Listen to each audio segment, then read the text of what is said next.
출애굽기 3장 6절부터 14절까지입니다.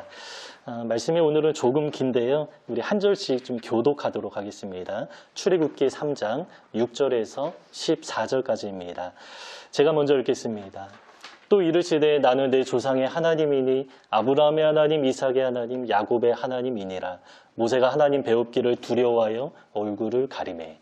여호와께서 이르시되 내가 애굽에 있는 내 백성의 고통을 분명히 보고 그들이 그들의 한독자로 말미암아 부르짖음을 듣고 그 진심을 알고 내가 내려가서 그들을 애굽인의 손에서 건져내고 그들을 그 땅에서 인도하여 아름답고 광대한 땅, 젖과 꿀이 흐르는 땅 곧 가나안 족속, 헷 족속, 아모리 족속, 브리스 족속, 히비 족속, 여부스 족속의 지방에 데려가려 하노라.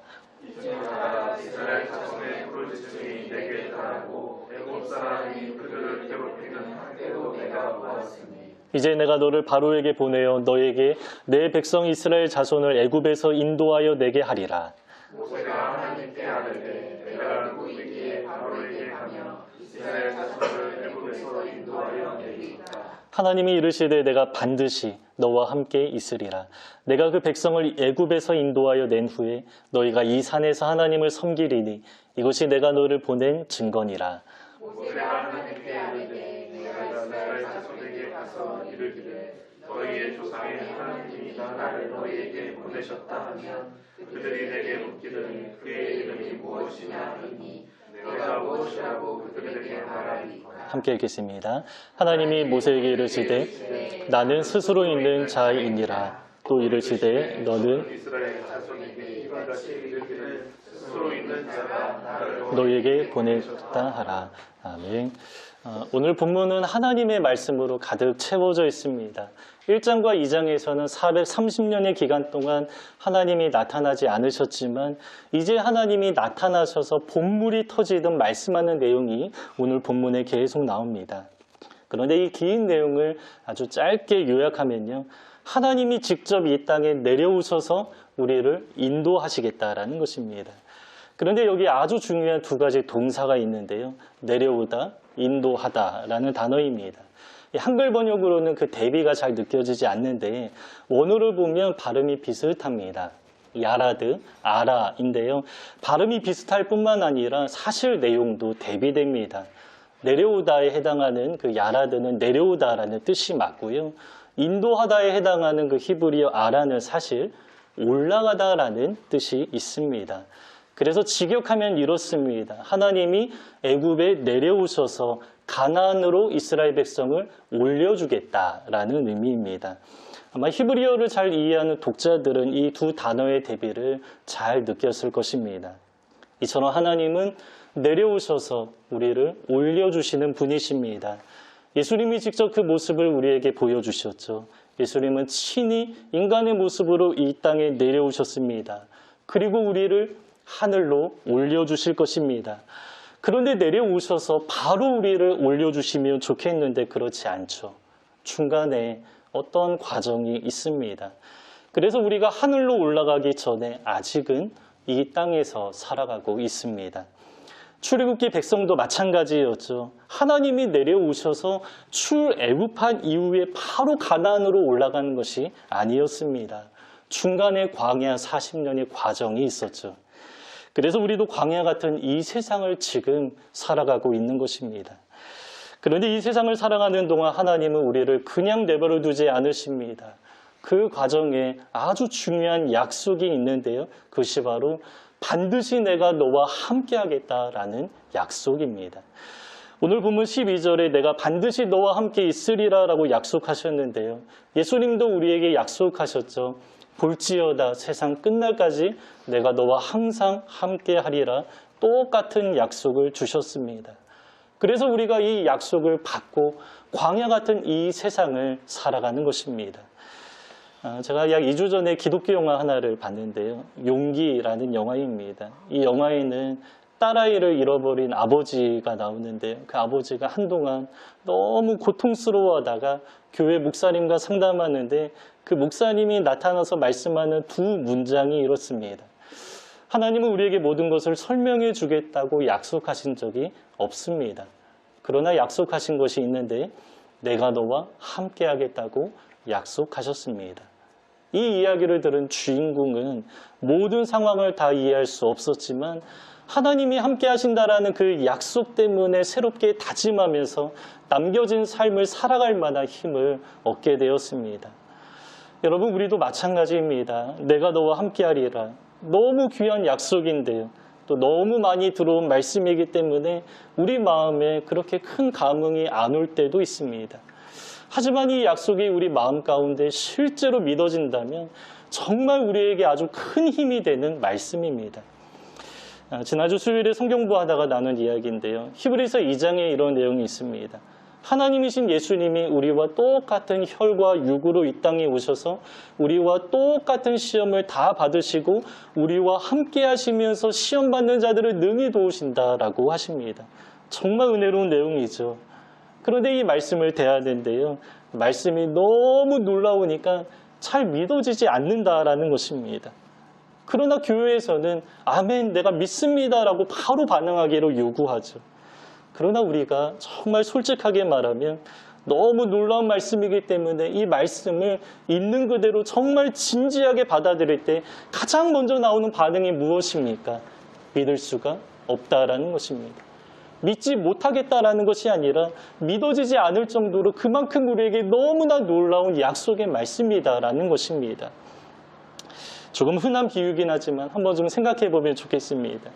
내가 경제적으로 너무 어려운 상황에 놓여 있습니다. 그런데 이러한 상황에서 저 같은 사람이 내가 너와 함께 할게 라고 말하면 별로 큰 힘이 되지 않죠. 마음에는 위로가 조금 될 수는 있어도 실제로 제가 경제적인 문제는 해결해 주지 못하기 때문입니다. 그런데 어느 대기업의 회장이 우리의 이름을 부르면서 내가 너와 함께 할게, 너가 무슨 일을 하든지 나의 능력으로 너의 아주 정말 든든한 지원자가 되어줄게 라고 하면 여러분, 가장 먼저 나오는 반응이 무엇이겠습니까? 솔직히 잘 믿어지지 않겠죠. 솔직히 잘 믿어지지 않지만 정말 믿고 싶은 약속입니다.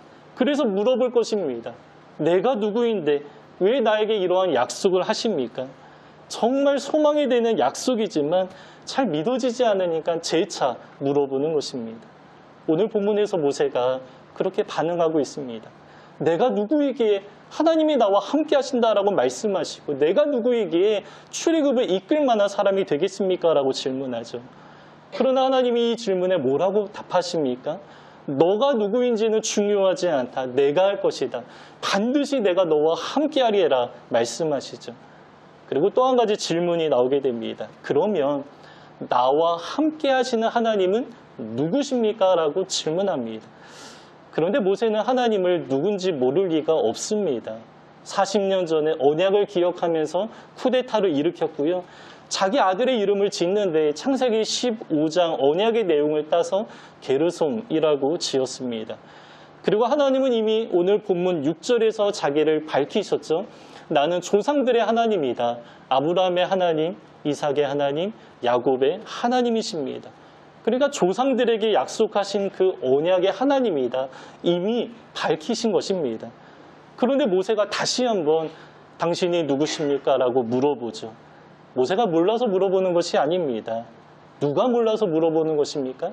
이스라엘 백성이 몰라서 물어보는 것입니다. 내가 이스라엘 백성에게 가서 하나님이 나를 보내셨다라고 할 때 사람들이 질문할 것 아닙니까? 그분의 이름이 무엇이냐? 라고 질문하면 제가 뭐라고 답해야 되겠습니까? 라고 물어보는 것입니다. 그러니까 모세가 몰라서 물어보는 것이 아니라 이스라엘 백성에게 하나님을 어떻게 소개해야 하겠습니까? 당신의 명함을 나에게 주십시오. 이렇게 질문하는 것입니다. 이 질문에 하나님은 그 유명한 답변을 하시죠. 나는 스스로 있는 자다라고 말씀합니다. 히브리어로 에흐에 아슈에르 에흐헤라고 하는데 직역하면 나는 나다라고 알려져 있죠. 그러나 조금 더 정확하게 말하면 나는 있다라는 뜻입니다. 나는 존재한다라는 뜻입니다. 여기에 아주 귀한 메시지가 담겨 있습니다. 그것이 바로 과거의 조상들에게 언약하신, 과거의 조상들과 함께 하신 하나님이 지금도 존재하신다라는 것입니다. 수백 년 전 조상들에게 언약하신 그 하나님이 언약을 잊어버리거나 잠자거나 죽은 것이 아니라 그분은 늘 지금도 존재하는 분으로서 조상들과도 함께 하셨고 430년의 침묵하는 기간에도 주님은 늘 존재하셨고 지금도 존재하는 분으로서 너희와 함께하는 분이다 라고 말씀하는 것입니다. 그러니까 정리하면 하나님은 모세에게도 내가 너와 함께하겠다라고 약속하셨고요. 이스라엘 백성에게도 내 이름은 스스로 있는 자다라고 하시면서 역사 가운데 계셨을 뿐만 아니라 지금도 우리와 함께 존재하는 분이다 라고 말씀하는 것입니다. 이렇게 하나님은 우리에게 내가 너와 함께한다, 내가 너와 존재하고 있다라고 계속해서 말씀하십니다. 여러분, 이 약속은 아주 중요합니다. 하나님은 당신의 사람들에게 늘 똑같은 약속을 하셨고요. 이 약속을 받은 사람들 가운데 변화되지 않은 사람은 없었습니다. 우리가 지금까지 모세 이야기를 많이 했는데요. 이 주제와 아주 긴밀하게 관련되어 있는 한 사람에 관해서 함께 이야기를 나누려고 합니다. 사사기에 나오는 기드온입니다. 제가 가끔 사사기 이야기하면서 기드온을 조금 부정적으로 언급한 적이 있었는데 기드온의 그 후반부 삶은 부정적인 것이 맞습니다. 그러나 그가 처음 부름을 받았을 때 장면을 보면 하나님의 은혜가 얼마나 많이 담겨 있는지 모릅니다. 기드온이 처음 부름을 받았을 때 그는 모세처럼 아무것도 할 줄 모르는 사람이었습니다. 전혀 준비된 것이 없었습니다. 우리는 잘 준비되어야 하나님이 사용하신다라고 생각하는데 하나님은 어떤 면에서 전혀 준비되지 않은 것 같은 사람을 사용하시기도 합니다. 왜냐하면 하나님의 입장에서 준비라는 것이 무엇입니까? 나는 아무것도 할 수 없습니다라고 고백하는 그 모습이 가장 잘 준비된 상태이기 때문입니다. 기드온이 그랬습니다. 그가 등장할 때 정말 초라합니다. 너무 부끄럽습니다. 당시 이스라엘은 미디안 사람으로부터 압제당하는 중에 있었는데 그런데 기드온이 어디 있었냐면요. 포도주 틀에서 곡식을 타작하고 있었습니다. 이때는 추수하는 시기였기 때문에 곡식을 타작해야 되는데 그가 포도주 틀에 있다는 사실이 조금 이상하죠. 포도주 틀은 포도즙을 내는 곳인데요. 이곳에서는 사람들이 타작하지 않습니다. 그런데 기드온이 이곳에 있는 이유가 무엇입니까? 아무도 모르게 숨어서 타작했던 것입니다. 왜냐하면 미디안 사람들이 추수할 때마다 쳐들어와서 곡식을 다 빼앗아갔기 때문이죠. 그러니까 이 장면은 겁이 많은 기드온의 모습을 잘 보여줍니다. 그가 사사로 부름받은 이후에도 사실 참 비슷합니다. 한 번은 그가 바알의 단을 허무는 일이 있었는데요. 아무도 모르게 그냥 낮에 사람들이 보는 앞에서 담대하게 바알의 단을 허무는 것이 아니라 아무도 모르게 밤에 몰래 바알의 단을 허무는 사건이 있었습니다. 그리고 다음날 아침 일어나서 사람들이 누가 이 바알의 단을 허물었냐라고 물어봤을 때 기드온이 모른 척합니다. 굉장히 겁이 많고 두려움이 많은 사람이었다는 것입니다. 그런데 이러한 기드온에게 하나님이 나타나서 말씀하는데요. 너무 민망하게 말씀합니다. 큰 용사야, 내가 너와 함께하겠다라고 말씀합니다. 이 민망한 수준을 넘어서서 조금 웃긴 장면 같습니다. 만약에 기드온이 자기 민족을 압제하는 미디안에 대해서 막 전의에 불타서 싸우려고 준비하고 있었던 때에 큰 용사여 라고 말씀을 들으면 상황이 잘 맞아떨어지죠. 그런데 지금 기드온의 상황이 어떻습니까? 미디안 사람들의 눈을 피해서 포도주 틀 안에 들어가서 아무도 모르게 곡식을 타작하는 중이었습니다. 그런데 너무나 어울리지 않게 큰 용사여 라고 말씀하는 것입니다. 이 단어는 전쟁을 아주 잘하는 용맹스러운 장군을 가리키는 단어입니다. 전쟁에 나갔다 하면 승리하고 돌아오는 그러한 사람에게 큰 용사여라고 말하는 것입니다. 그런데 기드온은 전쟁을 해본 적도 없고요. 전쟁에 나갈 생각도 없던 사람입니다. 그냥 몰래 숨어서 식량을 어떻게 확보할까, 먹고 사는 문제에 고민하던 그런 사람이었습니다. 그러나 하나님은 그러한 기드온을 선택하시는데요. 우리의 상식으로는 좀 이해할 수 없는 일이죠. 하지만 하나님은 기드온의 현재의 모습만을 바라보며 평가하는 분이 아니십니다. 우리의 과거, 현재만이 아니라 우리의 미래를 바라보시고 가능성을 보시고 우리를 이끌어 가십니다. 왜냐하면 하나님 당신이 함께 하시면 무슨 일이든 가능하기 때문이죠. 그래서 하나님은 기도원에게 큰 용사여 라고 말씀하시고 그 다음에 이 말씀이 꼭 따라와야 했습니다. 여호와께서 너와 함께 하시도다. 여러분, 이 말씀이 무슨 의미입니까? 기도원은 큰 용사가 아니고요. 전쟁의 경험도 없고 오히려 겁이 많은 사람일 뿐입니다. 그러나 이러한 사람일지라도 여호와께서 함께 하시면 어떻게 됩니까?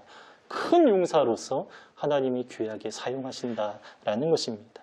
그러니까 내가 누구인가가 중요한 것이 아니라 누가 나와 함께 하는가, 이 문제가 중요하다라는 것입니다. 특별히 하나님이 우리와 함께 하신다라고 말씀하시는데요. 주로 어떤 사람들에게 말씀하십니까? 내가 어떻게 그런 일을 할 수 있겠습니까? 이 연약함과 부족함과 무력함을 토로하는 그러한 사람들에게 하나님은 주로 내가 너와 함께 하겠다라고 말씀하십니다. 모세도 이제는 내가 할 수 없다라고 이제 고백했는데요. 기도원도 똑같이 고백하죠. 내가 어떻게 이스라엘을 구원하겠습니까? 나는 전쟁도 해본 적이 없고요. 농사만 지었을 뿐입니다. 게다가 나는 므낫세 지파 중에서 가장 약하고 아버지 집에서 가장 작은 자입니다. 막내입니다. 라고 말합니다. 이 말의 의미는 한 집안도 내가 제대로 책임질 수 없는 사람인데 내가 어떻게 이스라엘 나라를 책임질 수 있겠습니까? 라는 것입니다. 그런데 하나님은 그 질문에 다른 말씀하지 않으십니다. 기도원에게도 똑같이 말씀하십니다. 내가 너와 함께 하겠다. 왜 그렇습니까? 이것으로 충분하기 때문입니다. 바벨론 포로기 때 활동했던 예레미야 선지자 여러분 아시죠? 그도 처음 부름받았을 때 굉장히 부담스러워합니다. 왜냐하면 하나님이 부르셨는데 그 부르신 일을 감당하기에 스스로 너무 어리다고 생각했기 때문입니다. 그래서 예레미야는 나는 아이입니다 라고 말하는데요. 실제 어린아이다 이런 말이 아니라 청년이다 라는 뜻입니다. 그러니까 하나님이 시키려고 하는 그 일을 감당하기에는 내 나이가 너무 부족합니다 라는 의미입니다. 그때 하나님이 하시는 말씀이 스스로 어리다라고 말하지 말고 두려워하지도 말라. 그리고 똑같은 말씀 주십니다. 내가 너와 함께 하리라. 레파토리가 똑같습니다. 어떻게 보면 너무나 뻔하고 흔한 이야기 같습니다. 그러나 여러분, 이 약속은 우리에게 너무 절실하죠. 왜 그렇습니까? 하나님이 함께하지 않으시면 내가 할 수 없다라는 사실을 우리는 너무 잘 알기 때문입니다. 여러분, 하나님이 아니면 우리는 사명 감당할 수 없습니다. 하나님이 아니면 광야 같은 이 세상을 우리는 살아갈 수 없습니다. 반드시 하나님이 함께 하셔야만 우리가 이 세상을 살아갈 수 있고 또 우리에게 주어진 사명도 감당할 수 있는 것입니다. 그래서 이 약속을 받은 사람들마다 이 약속 하나 때문에, 다른 이유는 전혀 없습니다. 하나님이 함께 하신다라는 이 약속 하나 때문에 정말로 큰 힘을 얻어서 살아갈 수 있었습니다. 그런데 우리는 정말로 축복된 시대를 살아가고 있죠. 구약 시대에는 몇몇 특별한 사람들에게만 주어진 약속이었습니다. 그러나 이제 예수 그리스도의 이름을 부르는 모든 믿는 자들 한 사람 한 사람에게 이 똑같은 약속, 우리 모두에게 이 약속이 주어졌습니다. 이제 앞으로 2주간 그 마태복음을 좀 나누려고 하는데 마태복음이 그 주제를 아주 진하게 담고 있습니다. 제가 종종 말씀드렸는데요. 마태복음은 임마누엘로 시작해서요. 임마누엘로 마칩니다. 예수님이 이 땅에 오실 때 마태복음 1장에서 그분의 이름이 임마누엘이다라고 합니다. 우리와 함께 하신다라는 뜻이었습니다. 그래서 주님은 우리를 그냥 내버려 두지 않으시고 이 광야 같은 세상에 친히 몸소 이 땅에 내려오셨습니다. 그리고 제자들과 함께 살아가다가 주님이 모든 사명 다 감당하시고 하늘로 올라가시는데요. 그냥 홀로 올라가기만 하지 않으시고 우리에게 약속하셨죠. 마태복음 마지막 장 마지막 절입니다. 볼지어다 내가 세상 끝날까지 너희와 항상 함께 하리라. 여러분, 이 약속은 아직도 지금도 우리에게 유효합니다. 세상 끝날까지 함께 하겠다라고 하셨는데 세상은 아직 끝나지 않았기 때문입니다.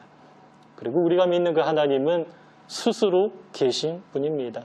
본문은 지금으로부터 3,500년 전 이야기인데 그때도 하나님은 스스로 계신 분으로서 존재하셨고 지금도 하나님은 스스로 계신 분입니다.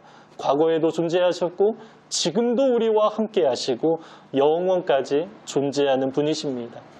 그래서 스스로 계신 하나님은 당대 사람들에게도 현존하는 하나님이었고 그 똑같은 하나님이 지금 여기 우리의 삶 가운데 우리 공동체 가운데 함께 하십니다. 너무 오래된 드라마인데요. 그 파리의 연인에서 박신양이 아주 유명한 대사를 남겼죠. 내 안에 너 있다. 이 정말 달콤한 이야기고요. 네. 네, 내 안에 너 있다. 뭐 이렇게 너무 우리게 오래된 이야기이기도 한데 이 연인들 사이에서는 너무 달콤하고 이렇게 마음에 이렇게 막 이게 힘이 되고 채워지는 그런 이야기죠. 그런데 하나님이 우리와 함께 하신다라고 약속하는데요. 이 정도가 아닙니다. 본질적으로 차원이 다른 약속을 우리에게 주십니다. 이 연인들끼리 하는 그런 말은 내가 너를 너무 많이 생각하기 때문에 너에 대한 생각이 내 마음에 가득 차 있다라는 의미에서 말하죠. 그러나 하나님이 약속하신 그 약속은 그런 의미가 아닙니다. 하나님이 우리를 그렇게 많이 생각하신다 그 정도가 아니라 실제로 우리 삶 가운데 함께 하십니다. 비록 그분은 눈에 보이지 않고 느껴지지도 않지만 우리의 느낌과 상관없이 신실하신 하나님은 그 약속을 우리 삶 가운데 이루어내십니다. 그 약속 때문에 우리가 지금까지 살아오게 되었습니다. 여러분, 내가 존재한 이유가 무엇입니까? 스스로 계신 분께서 우리를 창조하셨기 때문에 지금 우리가 존재하고 있죠. 지금 내가 여기에 있는 이유가 무엇입니까? 하나님이 우리와 함께 하시면서 지금까지 우리를 인도하셨기 때문입니다. 그래서 제 인생을 돌아봐도 정말 저는 절묘하다. 저는 요즘 들어서 그런 생각 많이 합니다. 퍼즐이 맞추어지는 것처럼 어린 시절에 제 마음에 비전 주시고 그 비전을 이루시는 과정이 정말 절묘하게 하나씩 하나씩 잘 맞아떨어지는 것을 돌아보니까 확인하게 됩니다. 그리고 우리는 이 약속 때문에 앞으로도 살아갈 힘을 얻을 수 있습니다. 이 약속 하나만 제대로 믿고 정말로 신뢰한다면 여러분 우리는 평안할 수 있고요. 담대할 수 있습니다. 어떤 상황이든 이겨낼 만한 힘이 나와 함께 하시는 하나님으로부터 우리에게 공급되는 것입니다. 믿을 수 없을 정도로 정말 놀랍지만 너무 절실하게 간절하게 믿고 싶은 약속 아닙니까? 여러분 이 귀한 약속이 믿어지는 은혜가 우리 안에 임하면 좋겠습니다. 너무 많이 들어서 흔하고 당연한 이야기가 되지 않으면 좋겠습니다. 우리에게 가장 귀하고 정말 절실한 약속인데 이 하나님의 약속 때문에 정말 실제로 힘을 얻어 살아가는 우리 모두가 되시기를 주님의 이름으로 축복합니다.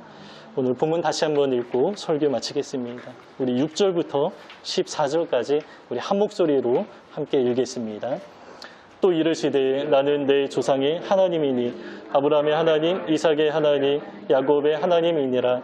모세가 하나님 배우기를 두려워하여 얼굴을 가리매 여호와께서 이르시되 내가 애굽에 있는 내 백성의 고통을 분명히 보고 그들이 그들의 감독자로 말미암아 부르짖음을 듣고 그 근심을 알고 내가 내려가서 그들을 애굽인의 손에서 건져내고 그들을 그 땅에서 인도하여 아름답고 광대한 땅, 젖과 꿀이 흐르는 땅, 곧 가나안 족속, 헷 족속, 아모리 족속, 히비 족속, 여부스 족속의 지방에 데려가려 하노라. 이제 가라. 이스라엘 자손의 부르짖음이 내게 달하고 애굽 사람이 그들을 괴롭히는 학대도 내가 보았으니 이제 내가 너를 바로에게 보내어 너에게 내 백성 이스라엘 자손을 애굽에서 인도하여 내게 하리라. 모세가 하나님께 아뢰되 내가 누구에게 바로에게 가며 이스라엘 자손을 애굽에서 인도하여 내리니까 하나님이 이르시되 내가 반드시 너와 함께 있으리라. 내가 그 백성을 애굽에서 인도하여 낸 후에 너희가 이 산에서 하나님을 섬기리니 이것이 내가 너를 보낸 증거니라. 모세가 하나님께 아뢰되 내가 이스라엘 자손에게 가서 이르기를 너희의 조상의 하나님이 나를 너희에게 보내셨다 하면 그들이 내게 묻기를 그의 이름이 무엇이냐 하리니 내가 무엇이라고 그들에게 말하리이까. 하나님이 모세에게 이르시되 나는 스스로 있는 자이니라. 또 이르시되 너는 이스라엘 자손에게 이같이 이르기를 스스로 있는 자가 나를 너희에게 보내셨다 하라. 아멘.